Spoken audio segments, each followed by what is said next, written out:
You know what my favorite text is? A waypoint in the onX Hunt app to a goblin turkey. The list on the onX Hunt app features for chasing turkeys is long, but knowing exact public and private boundaries and land ownership details will help you find more places to hunt, whether that's on public or private. I'll be toting the Hunt app through the spring woods in a few states this year, and I recommend you do the same if you want more turkeys on your table. Also, onX has a special offer for you. Use code BEARGREASE to receive 20% off your membership at onxmaps.com/hunt this spring. There's nothing like snook hook sets at dawn or catching a tarpon in the moonlight. Find your next fishing trip made easy on fishingbooker.com and experience the magic of the Sunshine State or any other destination on your fishing bucket list. Book a blue water adventure in search of sailfish or go snapper fishing with the kids. With over 6,000 captains and trips to choose from, planning your next one just got a whole lot easier. Download the Fishing Booker app on the Google Play or App Store, or visit them online at fishingbooker.com to book your trip today. Maui Nui is on a mission to help balance axis deer populations for the good of our environment, communities, and food systems on the island of Maui. They've shared over 126,000 pounds of nutrient-dense protein with the Maui community. Secure your spot now. Become a snack subscriber and join in helping to build more resilient food and ecosystems on Maui. Visit MauiNuiVenison.com. That's MAUINUI venison.com and use promo code BEAR for 20% off your first order.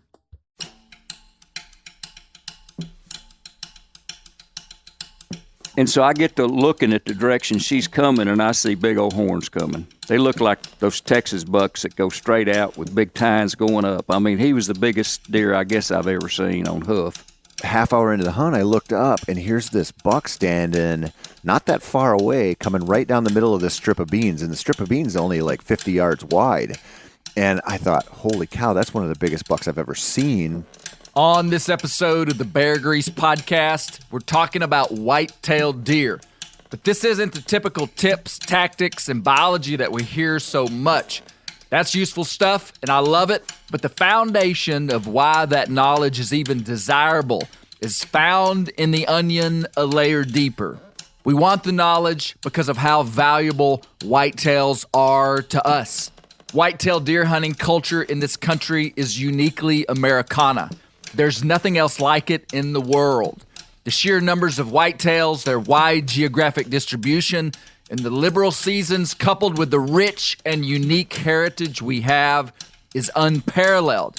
And when you factor in fried backstrap with gravy and biscuits on a cool fall evening, you might start to understand the American Revolution.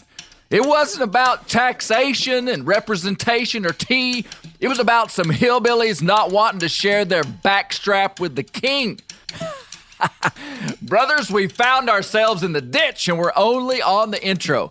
Anyhow, my first love was undoubtedly whitetail hunting, with coon hunting rolling in tight on the dew claws. And we've got a compilation of storytellers on this episode, many of which are familiar voices in the Bear Grease stratosphere, and a few are new. We've got big bucks, little bucks, missed bucks, Bristlin, Gruntin, running bucks, Clickin bucks, and bucks falling in holes. But one thing's for sure, you're not gonna want to miss this one. And out of the corner of my eye, I see movement again. And that's when one of the biggest bucks that I've ever seen while hunting walks out. Just a big-bodied 8-point buck walks out. I walked under the deer, and I'll never forget this. I said this out loud. I said, wow, I never killed one like that.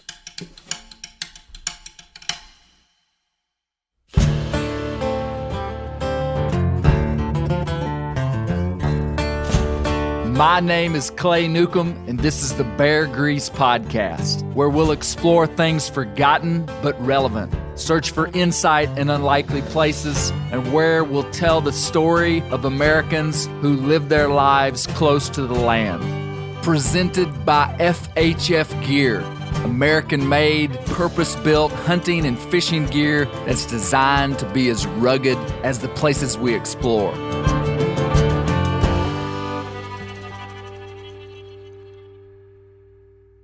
Storytelling is a sacred thing and foundational to human life. Our ancestors, not that far back, didn't have written language, and so oral storytelling was the medium and conduit of human culture for way longer than it hasn't been. Clay, quit being so dramatic. I'm not. I'm being serious. The earliest forms of writing appeared around 5,500 years ago on planet Earth, which in the big picture of the human story is equivalent to a single page in a book as thick as a car. The Folsom Man, the bros in New Mexico that killed the 32 bison with unique stone points, were alive 5,000 years too early for books. So for them, storytelling was the architecture of their world. It carried their values, their worldview, their thoughts on divine power, their practical knowledge for how to live, how to make a fire, how to nap stone, where to camp, what to eat, when to run, when to fight. Humans physically talking to humans carried our culture for a long time. A long time. And this culture that I speak of is the platter on which the very thing that makes us human sits upon. We deeply value the wild beasts, but our differences from them are so steep, it's clear that we're different than the beast. We're separate from him. Deep cognition of our surroundings and awareness of the past, a deep longing to understand the future, making tools, recognition of beauty and art, and altruism. All these things are diagnostic of humanity. Storytelling isn't just about relaying the natural events of a moment, though we gain relevant information from stories, lots of it, but they carry a sediment load full of meaning. These stories tell us who we are. They give us identity. They tell us what's valuable. They highlight what's honorable and what's detestable. They give us instruction, advice, and warning. They entertain us. And storytelling highlights leaders inside of communities and tribes. It was very much that way with the Native Americans, and really is still that way today in most places in the earth. Part of being a chief was being able to talk the big talk. They honored those whose stories inspired people. Stories are everything to us, and they still are today, even deer stories. This collection of white-tailed deer hunting stories is so ridiculously rich in value, I struggle to find the words. Every one of these men that tell a story emit a frequency that is part of the sound of my life. So this stuff didn't happen to me, but these stories are personal to me. Some of these guys I've known my whole life, and others are relatively new friends. But I love them all. This first story comes from my friend from Western Arkansas, Randy Long-Legged Step. I've known Randy since grade school, and we were the founding members of an elite invitation-only club in our high school we called the Timber Scouts. Basically, all we did was go camping. Never any alcohol, just good, clean fun. Randy's hunt took place on public land in Arkansas, and I think you'll be surprised how it ends. So a lot of your hunt stories are probably going to be about really great hunters that put a lot of preparation into their hunt and really go after a deer they've seen on camera or have seen. My story is not that at all. To put some context in my story, it kind of starts with work.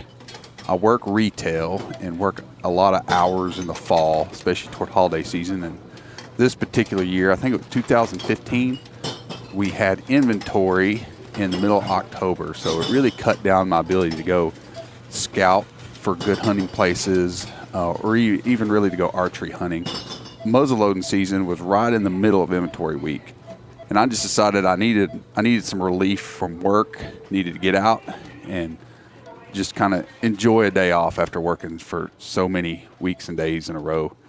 And I mentioned it to Scott Brown, who I worked for at the time, who I consider to be one of the best hunters around. And he thought about it for a while, and I didn't ask for a place to go, but he just suggested, hey, I know where you should go. There's this great place that usually produces good bucks, and you should know how to get there, because we'd gone the previous turkey season and listened for turkeys up in this saddle. I said, you know what, I think that's a good idea. I don't have anywhere else to go, so I'll go give that a try. So when day was over, I got off at like 8 o'clock at night and got home and rushed to put all my hunting gear together. And I'm usually real meticulous about having everything planned out and ready. I grabbed my powder, my extra powder, and my slugs, and I keep them in those little Pyrex tubes, and I went to bed. I got up early the next morning with what I thought was enough time to get out there, get on the top of this saddle on the mountain. When I got out there, I'd forgotten that there was a bunch of down pine trees everywhere that you had to kind of snake your way through to get to the spot where you start to climb up the ridge. And the ridge was very, very steep. So I kind of slowly made my way up it because it was really warm that morning too. So I realized how out of shape that I was also climbing up that. And I started realizing that I could start to see the first little crack of daylight coming, and I wasn't in that low spot yet. And I wasn't going to make it because I didn't know exactly where it was with a headlamp on. And I was going to pick a tree and do all that stuff in the dark. And I said, you know what, I need to make something happen right now. So I kind of stopped where I was, looked around, and I noticed a really defined game trail. I mean, you could ride a mountain bike through this trail as much as it was getting used. I thought, okay, let me check the wind. So I checked the wind. I was like, okay, perfect.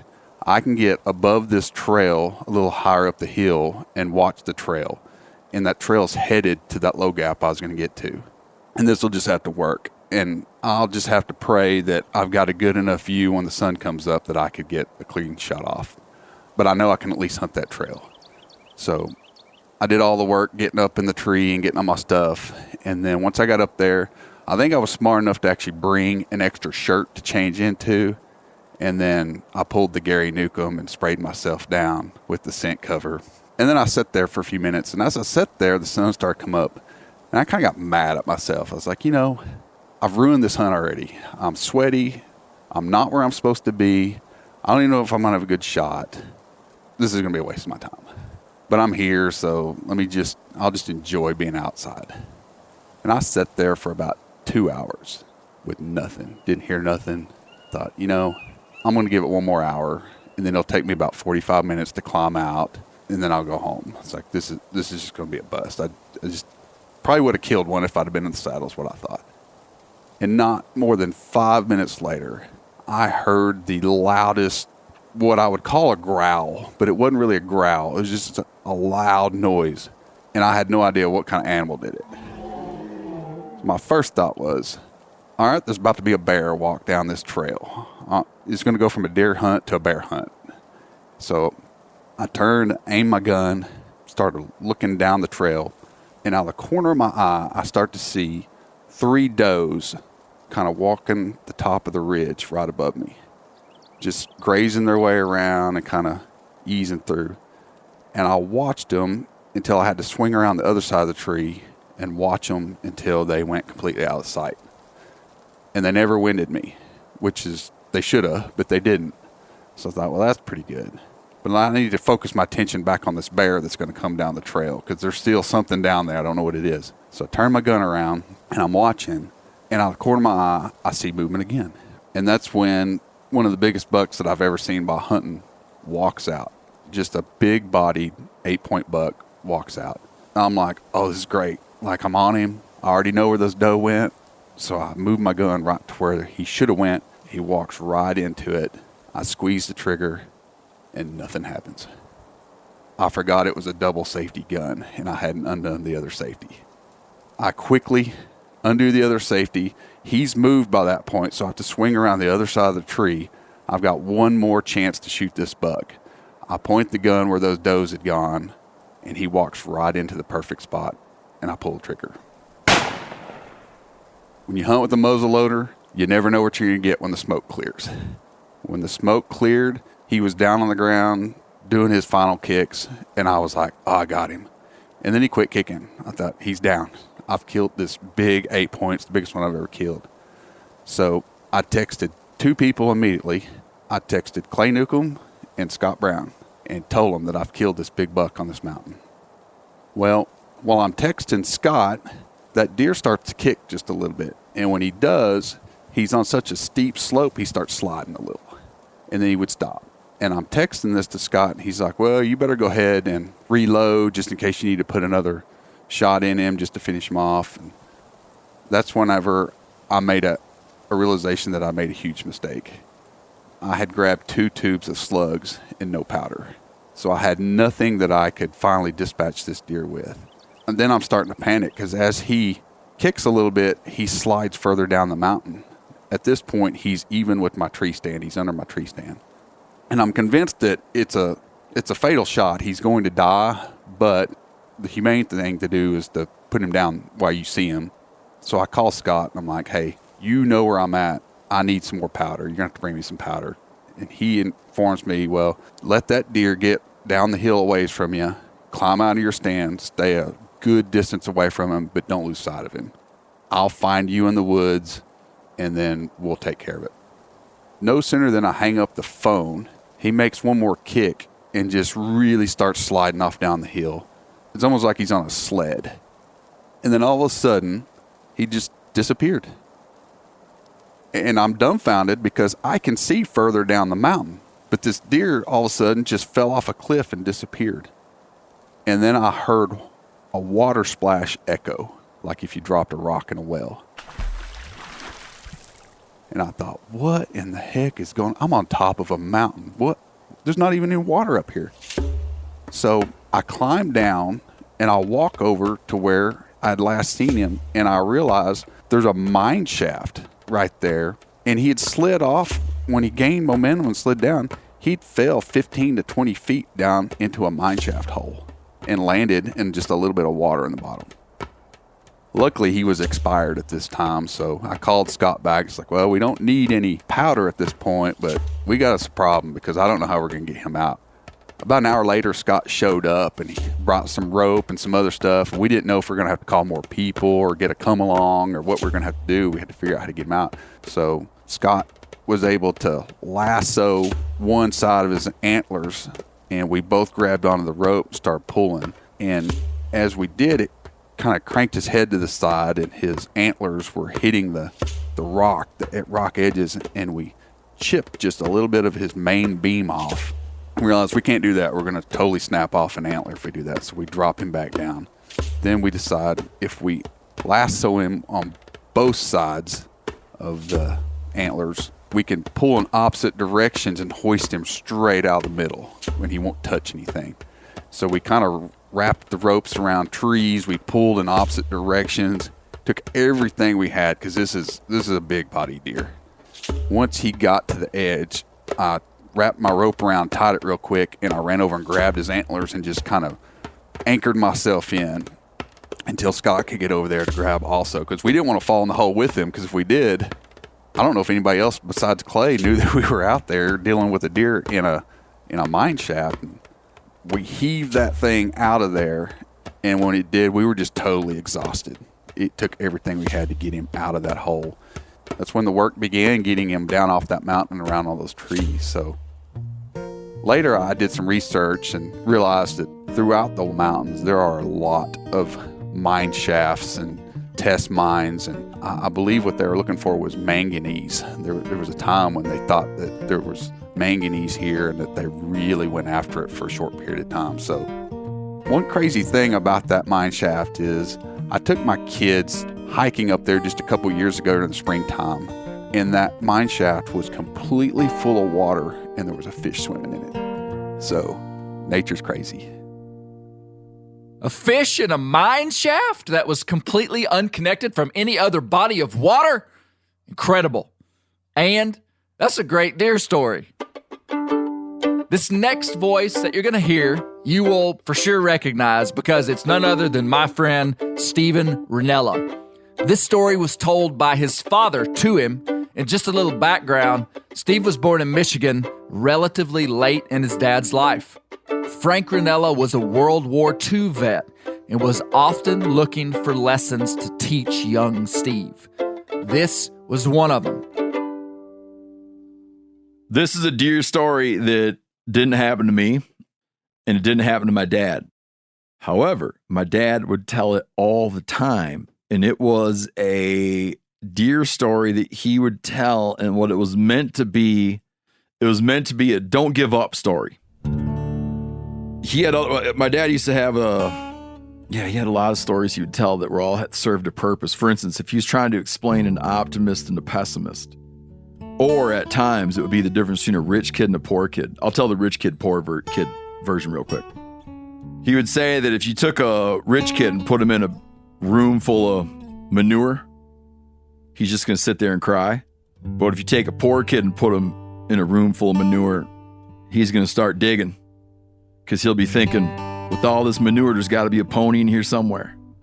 Now, here's his don't give up deer story. And this happened to a buddy of his. This is the guy he used to talk about all the time. And my dad started, like bow hunting is old, right? I mean, bow hunting, on this continent, people have been hunting with bows 4,000 or 5,000 years.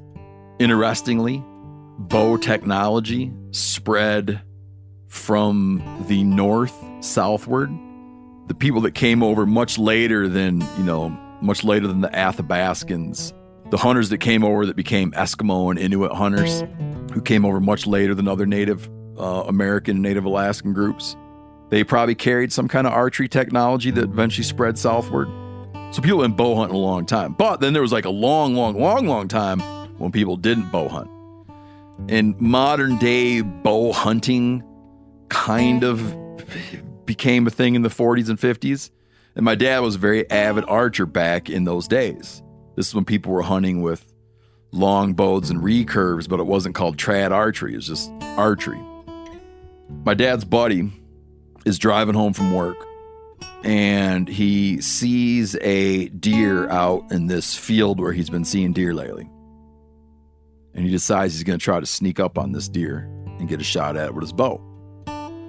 So he takes his shoes off, right down into his socks. My dad always liked to point out they were white socks. And he does his stalk through the woods, up to the field edge, and launches an arrow out there. And he can't tell if he got a hit or not. And looks, can't find his arrow. So then he decides to start looking for blood in the waning light. Okay, it's getting dark out. But he convinces himself that he missed, and he starts cutting little half circles just to check for blood and doesn't find any blood. And eventually goes back to his car, puts his shoes on, drives home. Well, as my dad liked to tell the story, that night, the guy's getting ready for bed, takes his shoes off, takes his sock off, and what does he see on his sock? A couple little blood stains on his sock, and it wasn't from cutting his foot. And he rushes back out there, finds his deer. What do you think about that, Clay Newcomb? Never give up. Mr. Rinella, we have all taken note of the core message of this story, and we thank you for it. Never give up. Whitetail Institute launched the food plot revolution in 1988 with a concentration on research and real-world testing of forage products specifically for white-tailed deer. Whitetail Institute's research and development team of agronomy experts provide effective, personalized service. I've been using Imperial whitetail clover for a long time in a food plot back behind my house. In 2007, I killed the biggest buck of my life over an Imperial whitetail clover small quarter-acre food plot. Imperial whitetail clover is the only clover scientifically developed through years of selective breeding. Clover extreme genetic stability provides extreme cold tolerance, disease, and drought tolerance. It really does. Clover is coated with Whitetail Institute's Rain Bond, a polymer coating added for enhanced seedling survivability. They have an exclusive offer for Bear Grease listeners, 15% off Imperial Clover when you use the code BEAR at whitetailinstitute.com. That's whitetailinstitute.com and use code BEAR for 15% off. Ready to win Mother's Day and cement your reputation as the best gift giver in the family? Give the moms in your life an Aura digital picture frame preloaded with decades of family photos. She'll love looking back on these memories and seeing what you're up to today. Even better, with unlimited storage and an easy-to-use app, you can keep updating mom's frame with new photos, so it's the gift that keeps on giving. And this is not a joke. Juju Newcomb has an Aura frame, and we share photos and they're incredible. Also, my mother-in-law has one. We have them. They truly are really good, really high quality. The Aura frame is easy to set up. It takes just 2 minutes to set up a frame using the Aura app. It also adjusts the display depending on light levels in the room to maintain the true color of your photos. For real, the digital screen is amazing. Right now, Aura has a great deal for Mother's Day. Listeners can save on the perfect gift by visiting auraframes.com to get $30 off plus free shipping on their best-selling frame when you use code BEAR, B-E-A-R, BEAR.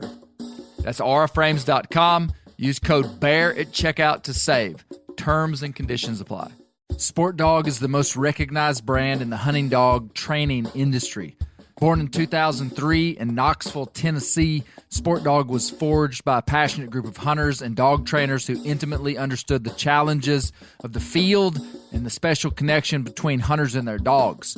The people at Sport Dog know that having a well-trained hunting dog is more than just having a reliable partner. It's a commitment to their safety and unlocking their full potential.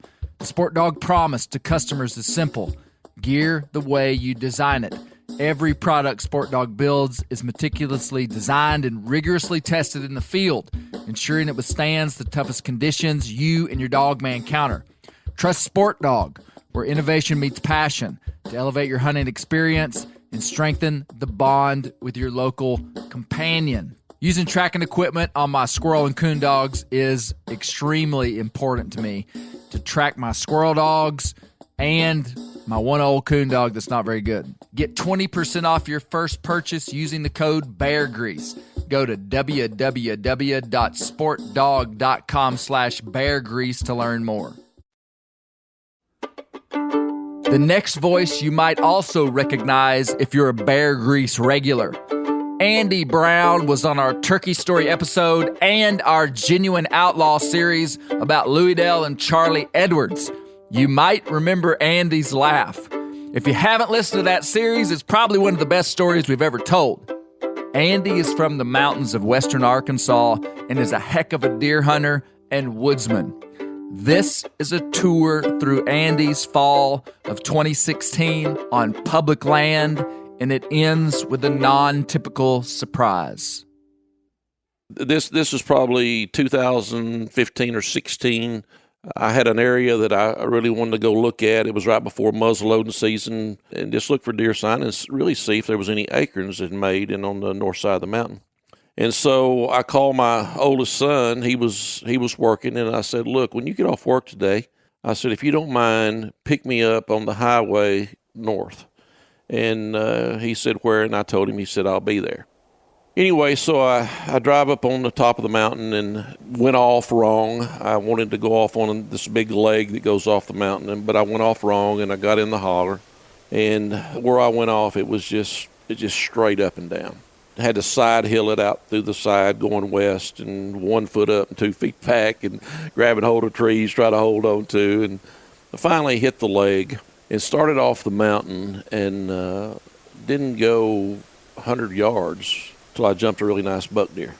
Of course, at that time, when I went off, all I had was a pocket knife. I didn't have a gun, didn't have a bow, didn't even take a 22 with me, kill any squirrels with. I was on a mission to try to make it out before dark where I wanted to go. So anyway, jumped a real nice 8-point buck, and one of them, you know how they are when you don't have a gun, they're tame. And so I fell off the leg, and there's I think the prettiest saddle that there is in the world. When I got into the saddle, there wasn't a lot of deer sign, but the spotted oak acorns, it was just raining acorns in there. And of course, you know what that means, the bear. There's a lot of bear sign right there where I was at. So anyway, I just kept on plugging. I fell north, went up through some rocks, and fell off on the backside. And the white oaks that year really hadn't made at all. But anyway, I fell off the mountain, and I just kept walking and looking, and just wasn't finding any deer sign at all. And it's a long ways. And on the low end of it, there's a couple more little saddles in there that I wanted to look at. And just before I bottomed out, I did have my binoculars, and I'm looking at trees. And, you know, I like to look and see what kind of acorns they got. Of course, you didn't have to look. They were trying to knock you in the head going off there. But anyway, that particular year, it was really dry, just like it's been this fall. I mean, there wasn't no water anywhere. And there was a game pond that I really wanted to get to because I figured that everything in the world would be watered in there. Bear, deer, everything. And just so happened, when I fell off, I hit it just right. I just crossed the bottom, pulled in on the top of another little old ridge, and just walked right out to this pond. At that time, it was real open in there. And since then, some of the old spotted oaks have fell, and it's opened up the canopy, and it's just a jungle. But anyway, I walk off down to the pond. I could look on the kind of the northwest side of it, and I could just see a trail coming into it. And when I walked around there, I guess every deer in the country was using that pond. They just had it muddy where they were, the old white mud where they were leaving on that one side. And of course, they was walking all the way around it. And one of the biggest cottonmouths I ever seen, I seen right there that day. I mean, one of them double big ones. I mean, that you hate to leave and don't kill. You know, I mean, it's one of those deals. But anyway, when I walked around the pond, there was a buck track in the mud. And I took my pocket knife and I laid my pocket knife down beside it and took a picture of it so I could show Scott how big a track this deer had. It's one of the biggest tracks I ever saw. And walked on out. Scott was waiting on me. And I told Scott, I said, every deer in the country is using that. We need to hunt that. Now, this is the week before muzzleload. You know, my intentions was I was going to hunt it one day muzzleloading. Well, you know how it is. Muzzleloading gets here, and you've got other plans, and you go someplace else and you hunt. Well, we let muzzleloading pass. We didn't hunt it. Okay? But I did take a tree stand up there and hang on the tree, a climber, and left it. Anyway, muzzleloading gets there. It passes. We didn't hunt. Gun season comes. The first 2 weeks of gun season, we didn't hunt. Well, it gets Thanksgiving.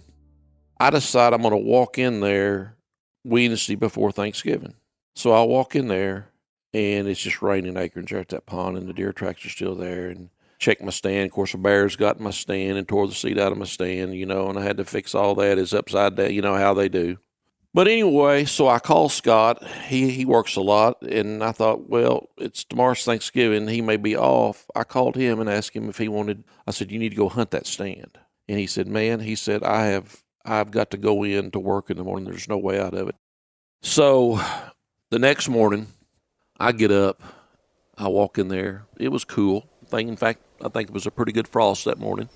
And I'm going to say, I think we all agreed yesterday because I went back to that spot yesterday. We agreed it's a big mile. But anyway, I got in there early, and it was on Thanksgiving morning. And the way it works out with me is, of course, we have kids and they have families, and we have grandkids, and usually we have our Thanksgiving the weekend before with the family.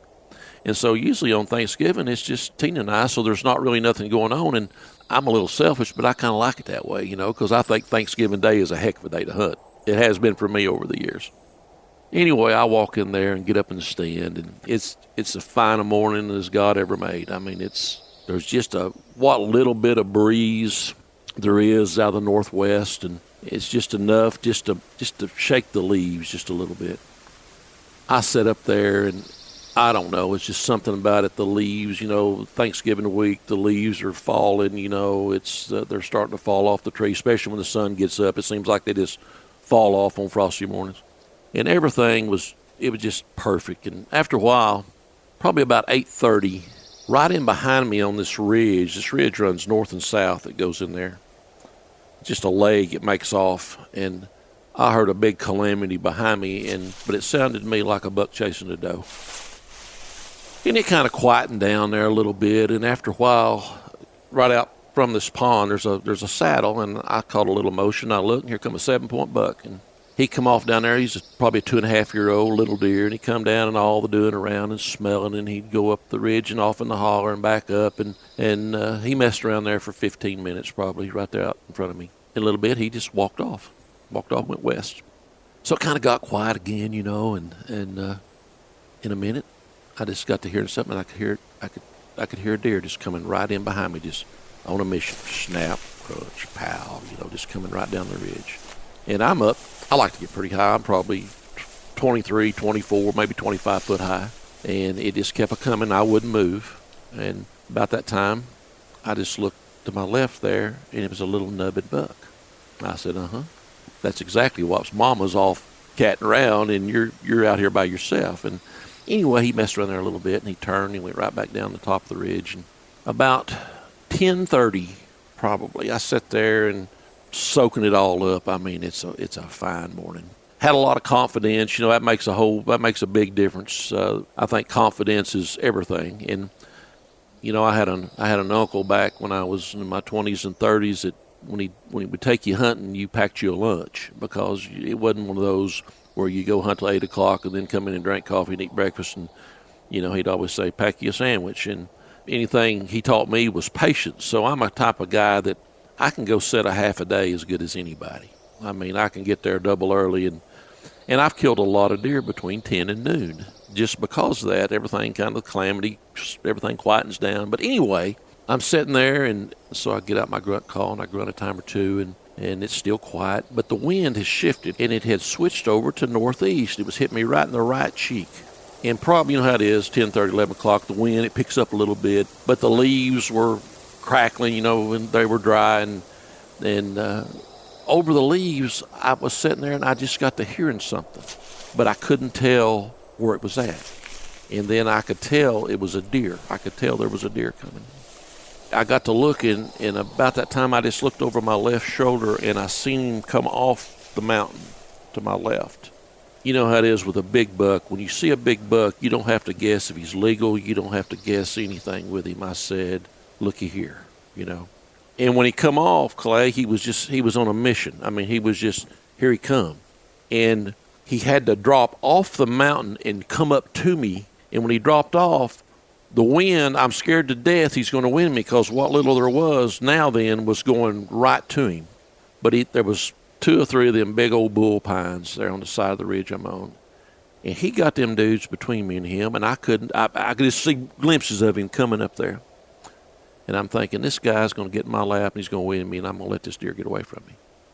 And about that time, he just walked out from behind the tree. And, you know, a lot of people don't like to take a frontal shot. I've never had any issue with it, especially one shooting between the front shoulder and in the chest.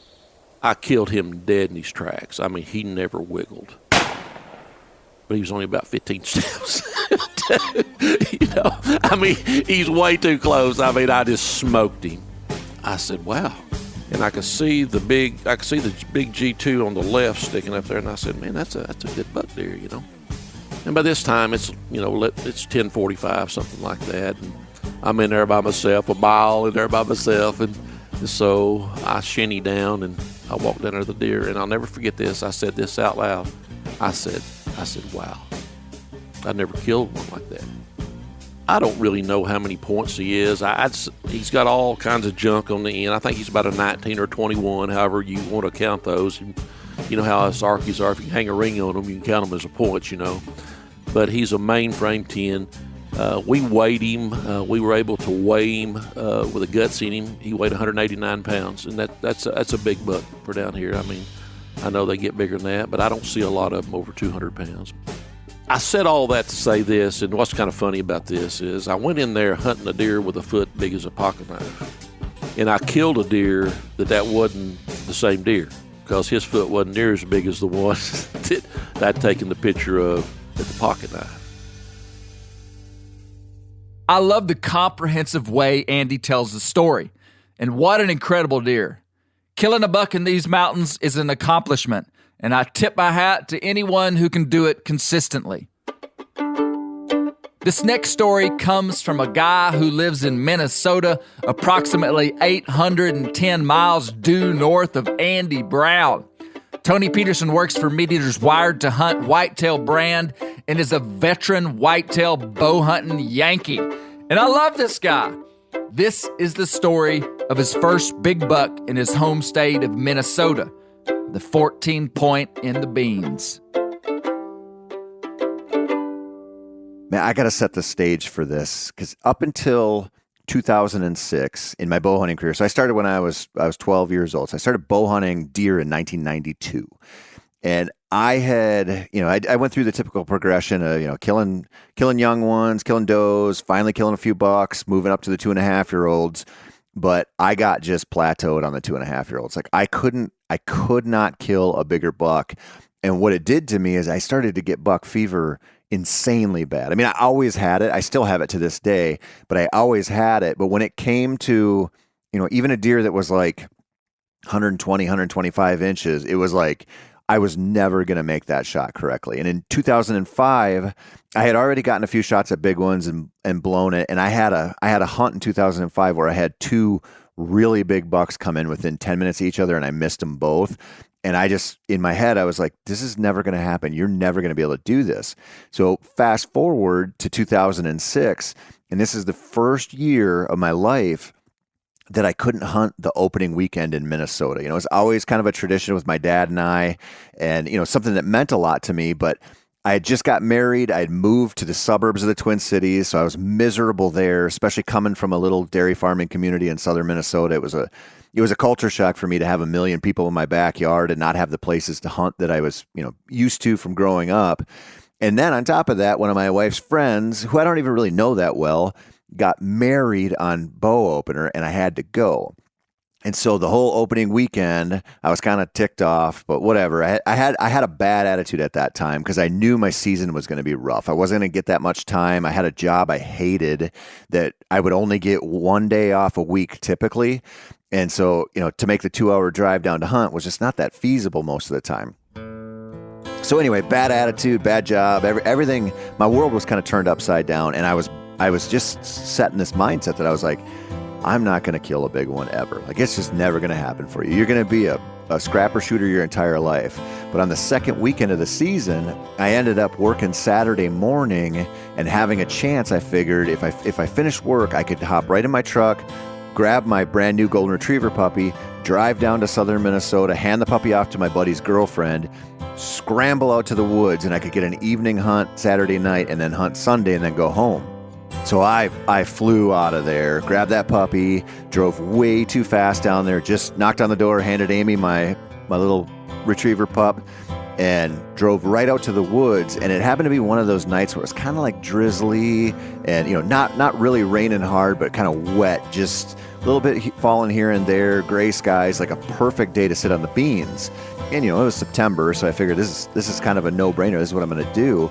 But I was almost out of time, and so I ran from my truck all the way back to the stand, which is maybe, I don't know, half a mile, 3/4 of a mile, climbed up in there, and I remember just like setting up and getting my release on and thinking, there's no way. Like, there's no way you're going to get a deer tonight. You're in here way too late. You probably blew the field out. And so I kind of was just sitting there wallowing in my self-pity. And, half hour into the hunt, I looked up, and here's this buck standing not that far away, coming right down the middle of this strip of beans. And the strip of beans is only like 50 yards wide. And I thought, holy cow, that's one of the biggest bucks I've ever seen. And he's on his way toward me. And I just could not believe he was not only there, but he was the only deer in that field. First one to come out. And as I'm watching this deer, I'm thinking, okay, he's gonna keep following that row and, maybe pass by at like 25 yards. Well, this deer never looks up at me and ends up just for some reason crossing a bunch of the rows and browsing right at me. And so he gets to like 10 yards broadside. And I mean, up to this point, every big buck in my orbit had got away. Like I had buck fever so bad, I'd shoot over him, I'd rush it. And this deer's standing there, a gift. And I draw back and shoot.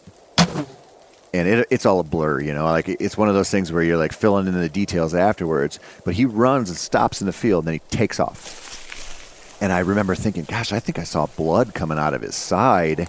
And I thought I saw my fletchings disappear right behind his shoulder. And at that point, I'm not very patient now, but at that point I was really not that patient. And I couldn't take it. So I got down and went over to where I thought I hit him. And there's just blood all over the beans. And it's like this surreal moment where you're like, I think I might have finally killed a big one. And I thought he was just like a 125-inch 8-pointer. I didn't really know what he was other than big, mature. So I start following the blood trail, and 100 yards away at the edge of the woods, he's piled up.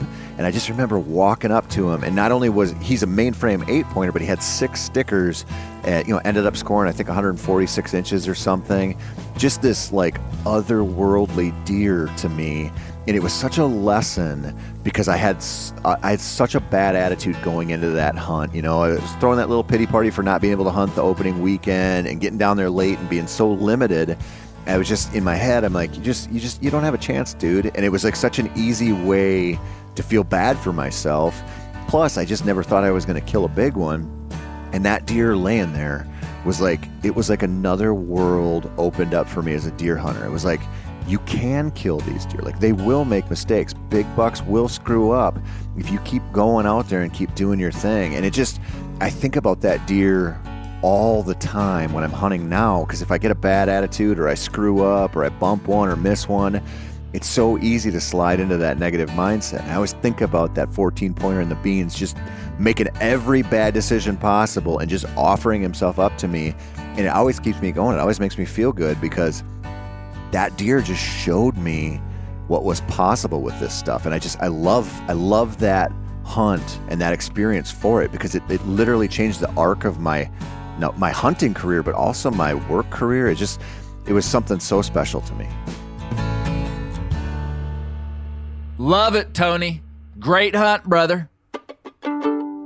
This next voice you'll recognize for sure. James Lawrence is my Arkansas backwoodsman, sawmilling, rockland, horse-riding, big woods whitetail hunting mentor. He's a member of the Bear Grease Hall of Fame. And if you remember, the third episode of Bear Grease was called The Shedhorn Buck of 1962, which was all about James. This is a short story, but it's one of his favorites. It's probably mid-'80s, and most of those years I hunted by myself. 90% of the time I don't do a whole lot of setting. I usually just still hunt, slipping through the woods. And I like the wind has to be right to hunt a certain area. Wind was good that morning. I left my truck, crossed the river, and started in. And the direction I was going, the wind was perfect for me. I started up the hollow. There's a big mountain on my left, and there was a ridge on my right that heads and turns into the mountain. So this is the easiest access the way the wind was blowing. I eased up this hollow, and to go back a little bit, in the past when I would kill a deer, I would always skin the hocks off, put them in a baggie, take them home and freeze them for scent. If I killed a doe with archery, a lot of times if I could, I'd save the bladder and use the natural scent, and that's what I'd done this day. I get in the area where I was hunting, I stopped, sit down, I tied those buck hocks, one on each foot, on my heels, my boot. Started up, come around a big holly tree just a few yards from where I'd put the hocks on, and there was the fresh scrape. And what I mean fresh. You could tell, he dug it out. I eased on around that, dragging those buck hocks. I get up a little ways, and I was going up this holler to my right, and I was walking in the holler, just stepping on rocks, trying not to make any noise. When I could see the top of the ridge, I decided to get up on top of the ridge, get out of the holler and get up on the ridge. Easing along, stopping, leaning up against the tree, watching up ahead of me. Wind was still good in my favor. I hear something behind me. And like I said, I just left the holler. I probably, 150, 200 yards up it. And I heard something coming off the mountain behind me where I'd come down in the holler. And by this time, didn't know what it was. And then I turned and here this nice buck was coming up the mountain. His mouth was open. He was making, every time his feet hit the ground, it was Never heard that. It wasn't a grunt, wasn't a growl, wasn't a snort. His mouth was open. The hair on his neck was standing out, which made him look a lot bigger. Hair running down his back was standing up, and before I could get on him, got my rifle up, and it was a nice buck, and I couldn't get on him, and he went out of sight. Well, when he went out of sight, I knew that I could see the end of the holler where it tied onto the ridge. He didn't come out. Everything got quiet. In a little bit, I heard him again coming down the bridge, got on my trail, and here he come. Same way. Mouth open, hair on his neck, which I'd never seen before. And he was seriously mad. And I got my rifle up, him running. I got on him, and I squeezed off around, threw another one in. He come on around, and that shot put him down. And then everything come. And I never get scared in the woods, never get bothered in the woods. I'd never, ever experienced anything like that. And he went down. Then I realized he was following the scent that I'd put on. And I used the scent after that, but I don't use it like I did that time. A person could get in a bad position with a buck with fresh deer hawks tied on him and going through the woods and having a buck. You get in his area, it's scary. Bothered me. Killed a lot of deer, and I've never been bothered like that. How'd you get that deer out of the woods? Well, I done like I always do. I field dressed him, and then I done the shock pouch, tied his feet together, and it was all downhill, so I didn't have a problem getting him out. I was back in a pretty good ways from the truck. He was one. Tell of me them. how you shock pouch one. Get it like you always do, field dress it. I go around the dew claws on the deer and skin it down to his first joint, the knee joint, and I pop that joint off, do all 4 legs that way, and leave the dew claws on, so that makes it easier, and then you just take the right front foot to the left hind foot, tie them together just as tight as you can, and do the same to the other. Sit down and run your arms through them, and then lean forward and get up, and got your rifle in one hand, got horns in the other. Carry them out on your back. Carry them like out a on backpack. my back. Yeah, I carry that one out. It's a whole lot easier than dragging one. How long would it take you to shock pouch one? The time to gut Just it get and 'em shock tied pouch it, just a few minutes. Who taught you how to do that? Basically, my grandmother and my grandmother's brother. Love it, James.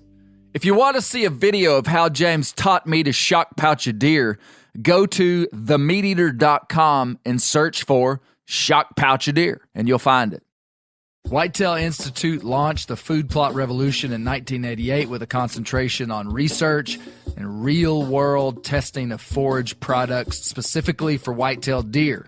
Whitetail Institute's research and development team of agronomy experts provide effective, personalized service.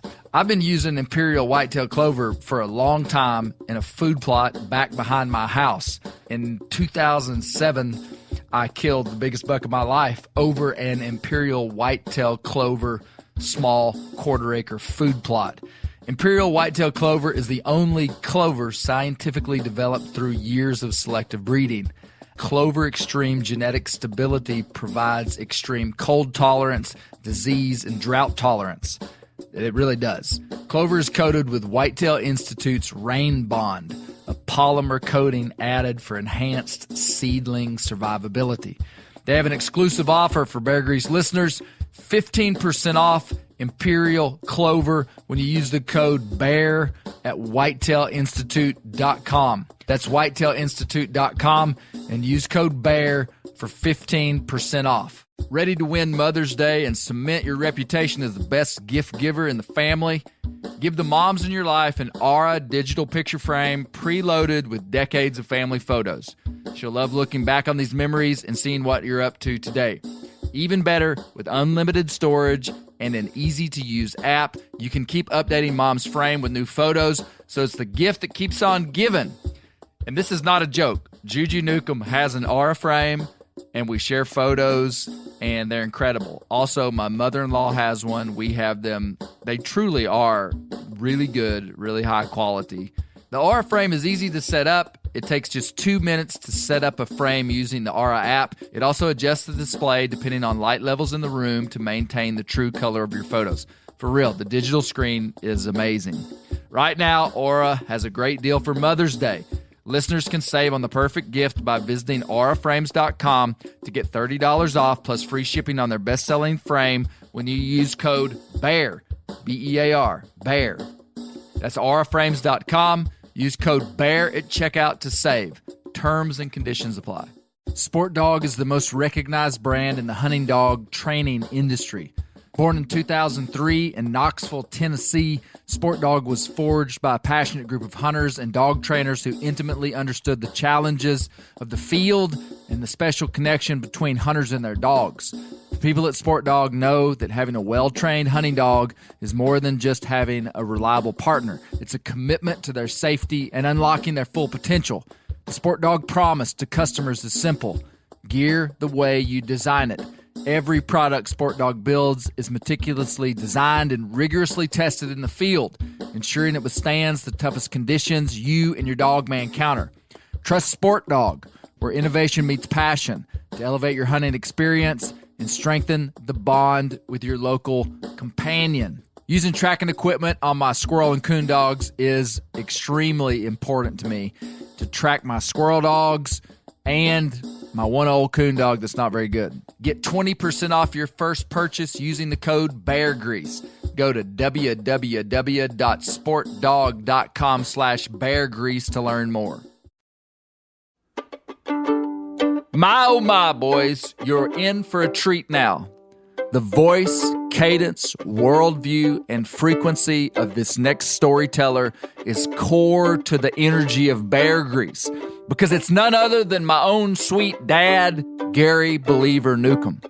Dad showed me how to be passionate, to live by a value system, to have confidence in my identity, and to work hard. But maybe most relevant to this story, he taught me how to look for them acorns.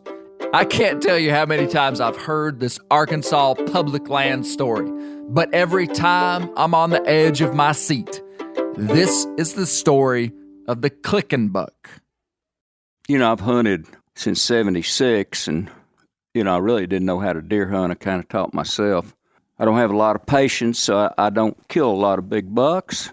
I kill a lot of little deer. But every now and then I run into a big buck. And I found this big buck because there was a huge area in a sawdust pile where they had logged. And there was a huge, it looked like a 15 or 20 foot scrape, 10 foot scrape. And so I got to scouting, and I started seeing 4-inch rubs and started seeing normal scrapes, big ones. And then, I went to my MO like I always did and found a place where there were acorns. And I put my best setup.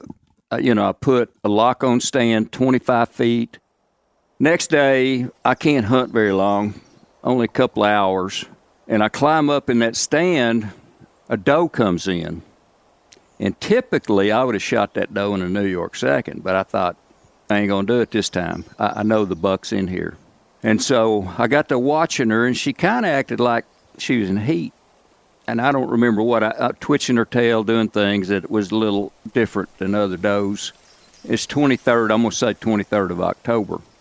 And ends up, she was in heat, probably the only deer coming in. She wasn't in.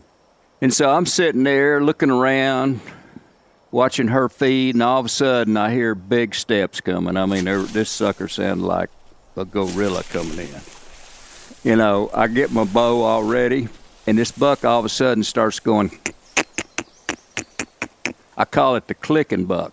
I would not have even known what that was, but a friend of mine had just bought a Clickin call. It was kind of silly. It was a wheel that had little notches in it, and you'd spin it, and it'd go click, click, click, click. So I knew what it was. And I go, that's a stinking Clickin buck. So I sit there, and I had a real thick pine thicket behind me that deer could move through, but you couldn't see. And then I had this big white oak out here, and then just normal woods around with a few thickets. And so I'm sitting there, and I'm turning the best I could to see if that deer's there. It never shows itself.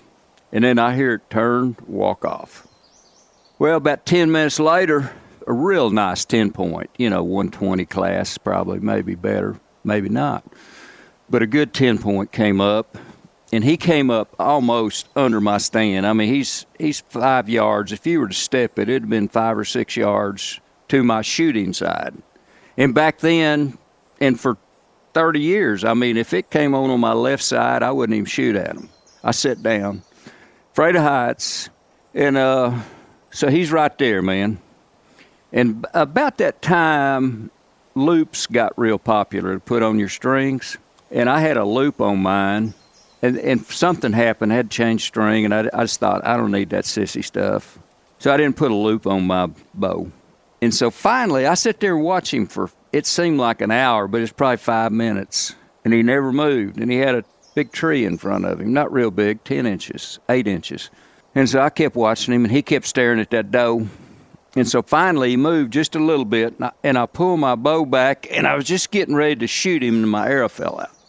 So he takes off, and the doe take off. Well, so I think, well, that's all the action we're going to have today. And I needed to get back to town. I guess I'd better get down.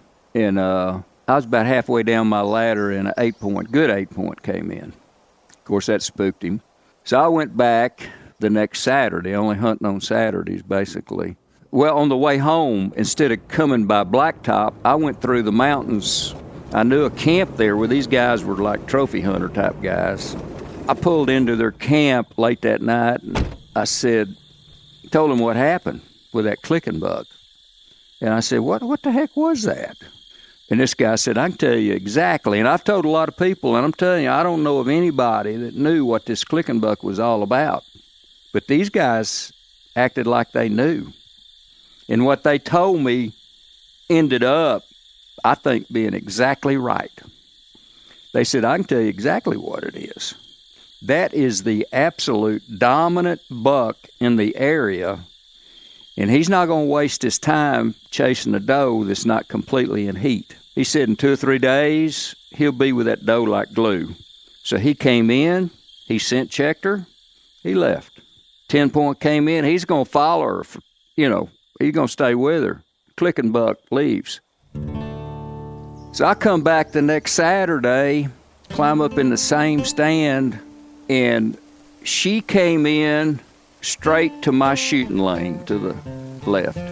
And I could see her coming from, 40 yards. So she comes in, same thing, acting kind of crazy, eating acorns. And so I get to looking at the direction she's coming, and I see big old horns coming. They look like those Texas bucks that go straight out with big tines going up. I mean, he was the biggest deer I guess I've ever seen on hoof. At the time, I said he was 140, but as I get older and think back and learn more about deer, I'm telling you, he was 150 plus, maybe 160. I mean, he was big. And so he pulls up broadside, big, huge animal, easy shot, 32 steps, but I didn't know it. I figured he was 30, but I didn't, I stepped it off and he was 32 steps. And so he's watching this doe feed. Well, I'm 25 feet up, and I'm getting away with everything. I could move. I could do whatever I want. He had no idea I was there. And, of course, I did my scent stuff, not like I told Bear, but, I just was clean. And so I get to doing this, bending over down to my knees, and I wouldn't stand up. And I kept looking. I couldn't find a hole to shoot him. There was a hickory tree with yellow leaves. That tells you the time of the year it was. Had yellow leaves, and the limbs coming off of it low were only about 10 inches long, but they all had leaves on them. And so I'd move up on the edge of my seat, and I'd been way over, and finally I saw a hole. But it took me so long to find that hole that by that time, distance wasn't an issue. I didn't even think about distance. I just pulled down, put my 20 pin on him, and shot right under him. And, now, the bows I shoot now wouldn't have made any difference. I would have, they shoot flat, pretty flat. But back then, you had to know 20, 25, and 30. I just shot under that buck.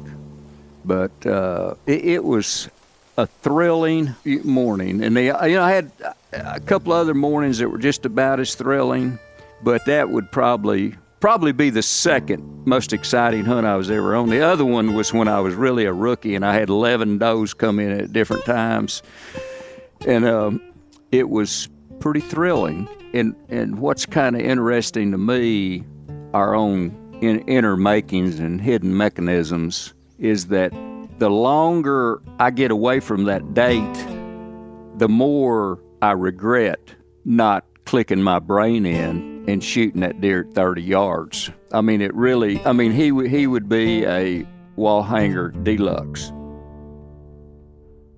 I think these stories of failure stand out in our minds for a very specific reason. A father's story of missed opportunity is supposed to equip the son not to miss. The story still stings me 25 years later, but the clicking buck won't be lost in Newcomb lore for generations. This last whitetail hunter needs no introduction. Mark Kenyon is my friend and colleague at Meat Eater, and he heads up the Wired to Hunt podcast, which is a die-hard, nuts and bolts podcast about whitetail deer hunting, and you ought to be listening to it if you're a whitetail man. Mark is a meticulous, hard-hunting dude, and he came to Arkansas last year with me and James Lawrence and killed a buck on public land. And you can watch that hunt on the Meat Eater YouTube channel on Mark's new series, Deer Country. which is very cool.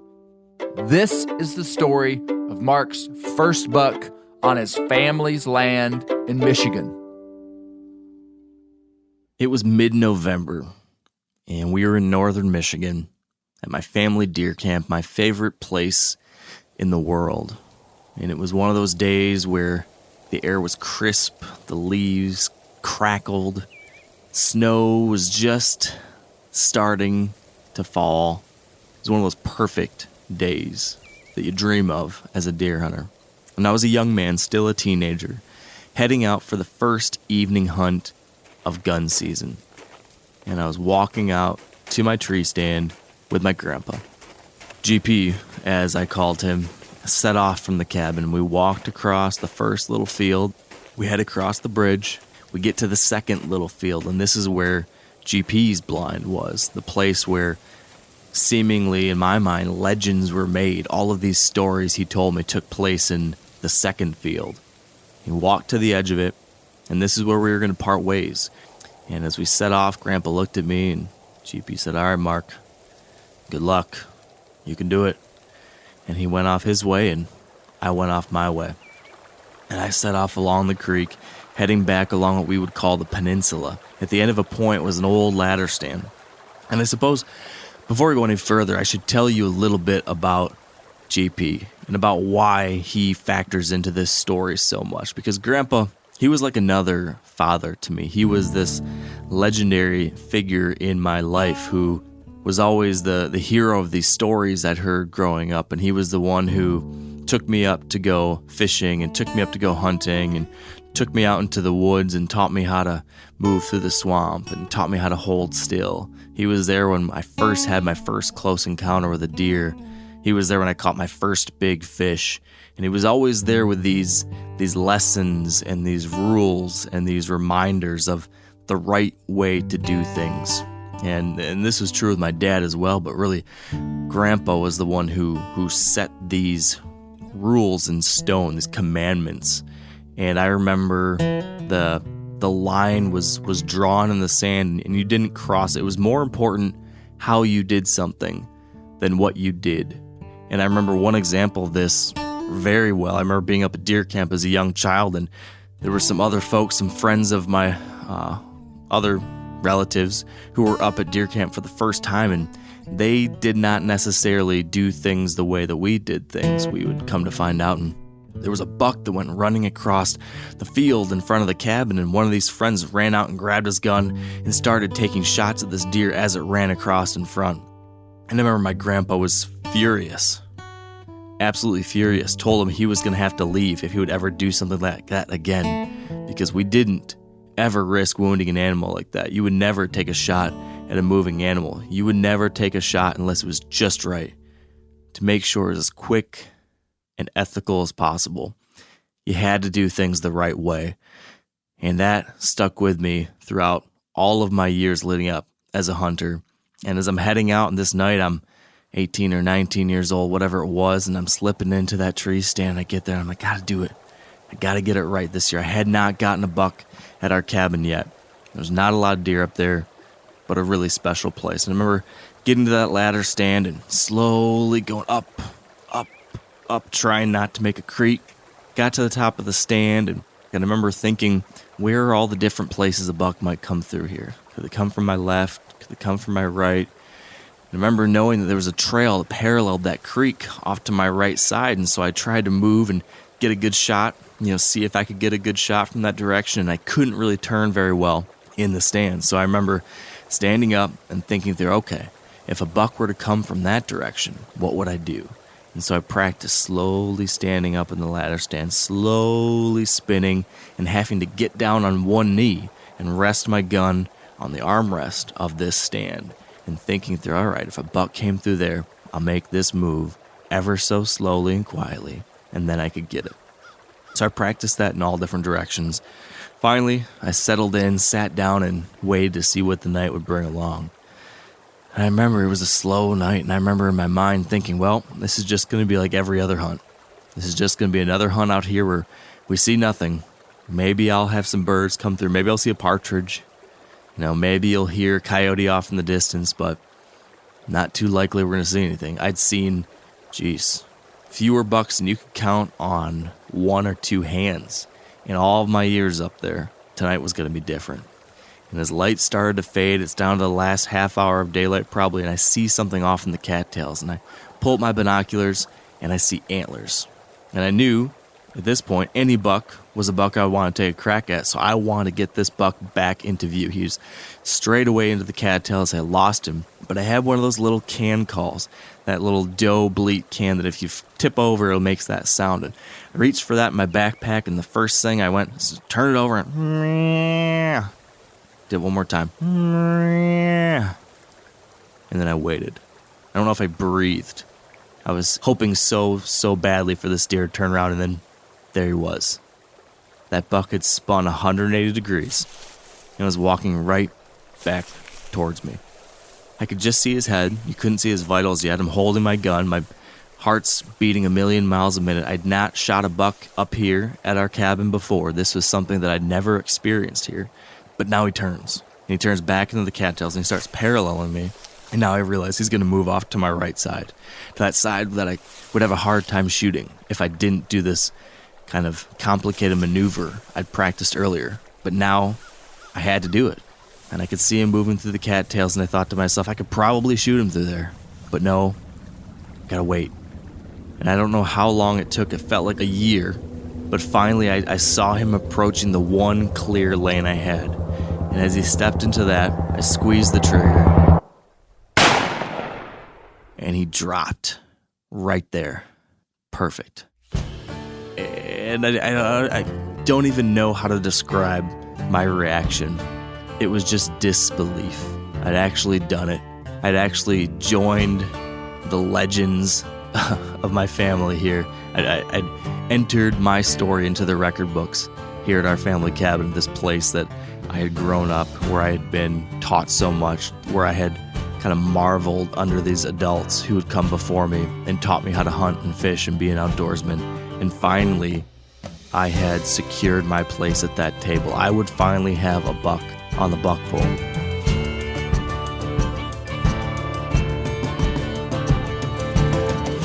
Man, do I love some whitetail stories. We're truly fortunate in this country to live in the heyday of whitetail hunting. We've got some challenges with CWD, land access, some overcrowding, but goodness, it's hard to complain. With a little work, anybody in this country can do the stuff that you've heard all these guys talk about. These deer live in our backyards, and adventure awaits those willing to grind and go. We haven't heard about any 200-inchers, and we haven't heard from any chest-banging killers, but we've heard from men of common means that I believe are all extraordinary hunters in their own sphere.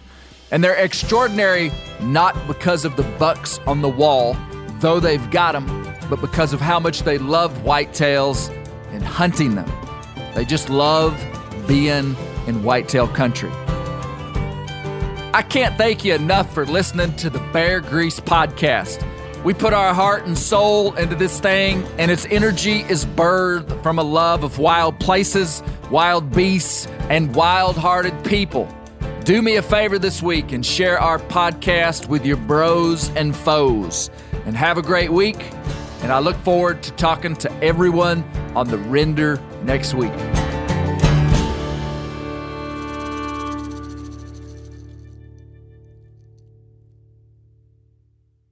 This show is sponsored in part by BetterHelp. Around New Year's, we get obsessed with how to change ourselves instead of just expanding on what we've already done right. Maybe you finally organized one part of your space and you want to tackle another. Or maybe you're taking your supplements every morning and now you actually want to eat breakfast. In the last year, I've been more diligent about going to the gym on a regimented schedule, and it's made a lot of difference in my life. Therapy helps you find your strengths so that you can ditch the extreme resolutions and make changes that really stick. Therapy is helpful for learning positive coping skills and how to set boundaries. It empowers you to be the best version of yourself. It isn't just for those who've experienced major trauma. If you're thinking about starting therapy, give BetterHelp a try. It's entirely online, designed to be convenient, flexible, and suited to your schedule. Just fill out a brief questionnaire to get matched with a licensed therapist and switch therapists at any time for no additional charge.